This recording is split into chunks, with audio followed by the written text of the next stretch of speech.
My dear friend, sit with me gently in this moment. There is nothing you need to fix right now. There is nothing wrong with you. You are here, and that is enough. Tonight we will look softly at a question many people carry quietly in their heart. Why can you not focus? Why does the mind wander again and again? Why does attention feel weak and scattered? We will look at this not with blame, not with force, but with understanding and kindness. In the Buddhist way, lack of focus is not a personal failure. It is not a defect. It is a condition that arises from causes. When causes are present, effects appear. When causes fade, effects fade. This is the simple law of life. So we do not fight the unfocused mind. We learn to understand it. The mind is like water. When water is calm, it reflects clearly. When water is stirred by wind, by stones, by movement, it becomes unclear. You cannot see the moon in disturbed water. In the same way, when the mind is disturbed, focus cannot appear. The problem is not that the moon is gone. The problem is the movement. The Buddha taught that the mind moves because it is pulled by craving.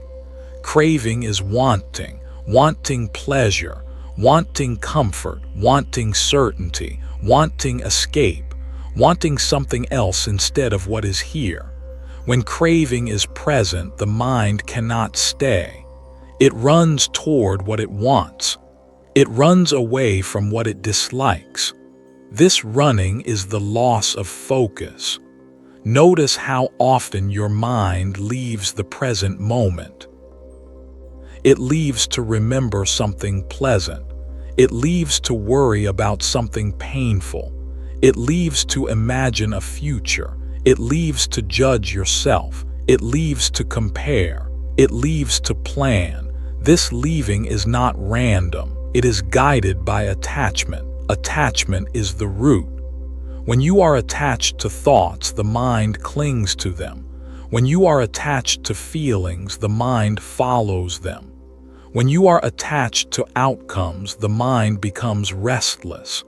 Focus is lost because the mind is not free. It is held by invisible strings. Another cause of poor focus is inner resistance. Resistance is the silent pushing away of the present moment. When you do not like what is happening now, the mind escapes. If the body is tired, the mind resists. If the task is boring, the mind resists. If the feeling is uncomfortable, the mind resists. Resistance creates tension. Tension breaks attention. In Buddhist understanding, the mind cannot be forced into focus. Force creates more resistance. More resistance creates more wandering. This is why trying harder often makes focus worse. The middle path is different. It is gentle. It is balanced. It is patient. The Buddha saw that focus arises naturally when three conditions are present: calm, interest, kindness. When the mind is calm, it can stay. When the mind is interested, it does not need to run. When the mind is treated with kindness, it does not rebel. Let us speak about calm. Calm does not mean silence. Calm means non-struggle. A calm mind allows thoughts to come and go without chasing them. Calm means letting the breath breathe itself. Calm means allowing the body to soften. When the body is tense, the mind is restless. When the body relaxes, the mind follows. Many people cannot focus because they live in a constant state of inner pressure. Pressure to succeed, pressure to improve, pressure to be someone else. This pressure is carried silently in the body, shoulders tight, jaw tight, breath shallow, A tense body cannot hold a steady mind.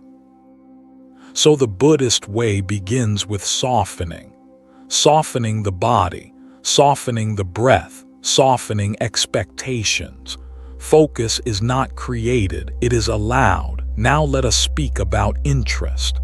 The mind naturally focuses on what it finds meaningful. When there is no meaning, the mind drifts. This is not laziness, it is wisdom. The mind does not want empty activity, it wants connection. If you cannot focus on something, ask gently, where is the meaning here? Where is the life here? Where is the learning here? Even washing a cup can hold meaning, feeling the warmth of water, seeing the movement of light, being fully present with one simple action. The Buddha taught mindfulness as full knowing, knowing what is happening while it is happening. When you bring curiosity to the moment, attention wakes up. Curiosity is gentle interest. It does not demand, it invites. Now let us speak about kindness.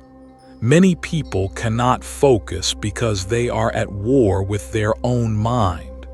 They criticize themselves for wandering.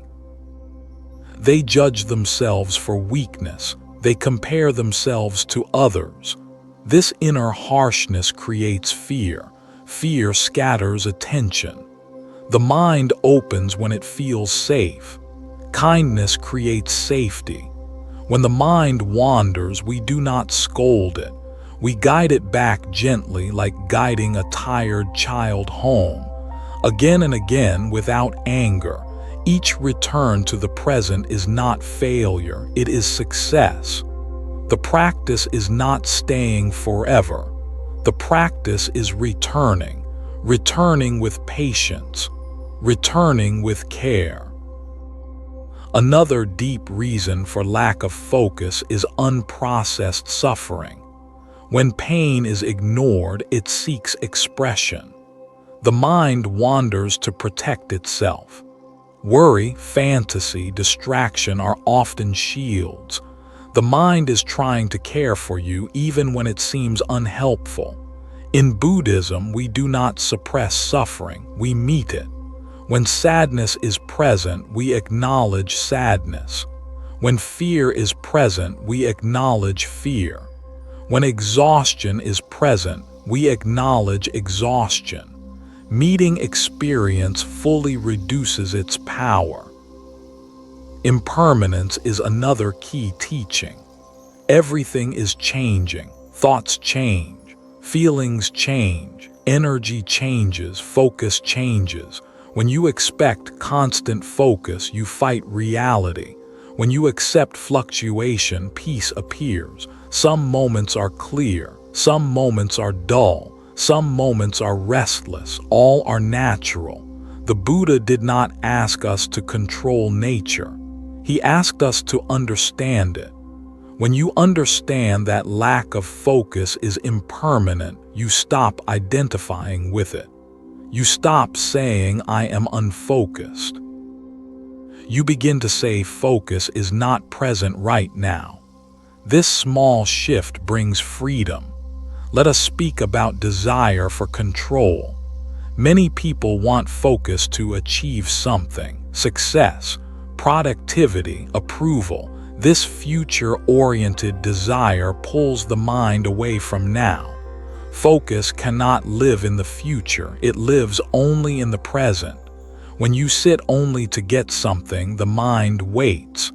When you sit to be here, the mind settles. This is a deep truth. Let go of the goal, be with the process. The middle path teaches balance between effort and ease. Too much effort tightens the mind. Too little effort dulls the mind. Right effort is steady and kind, like holding a bird gently in your hands, not too tight, not too loose. If you cannot focus, it may be because you are tired. The Buddha respected the body. Rest is not laziness. Rest is wisdom. A rested mind focuses naturally. It may also be because you are overstimulated. Too many images, too many sounds, too many thoughts.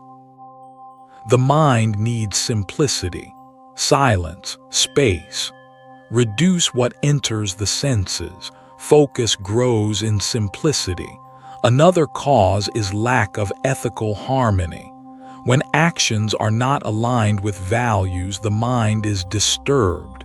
Guilt, regret, conflict scatter attention. Living with honesty and care brings inner stability. Compassion is also important. When the heart is closed, the mind is restless. When the heart opens, the mind softens. Cultivating kindness toward others nourishes focus within yourself. Remember that focus is not only about thinking.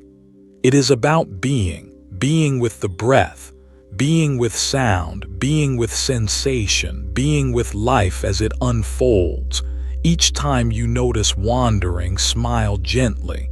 Awareness has already returned. That moment of noticing is mindfulness. That moment is peace. Do not rush. Do not compare. Do not demand. Walk the path slowly. The Buddha walked step by step. He did not hurry the mind. Trust the process. Trust impermanence. Trust your own capacity to awaken. Focus is not something you lack. It is something that appears when conditions are right. Your task is not to force the fruit. Your task is to care for the soil. Stay with this understanding. Let it sink slowly.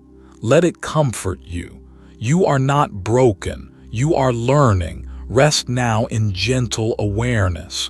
Breathe, be kind. Return again and again. Namo Buddhaya.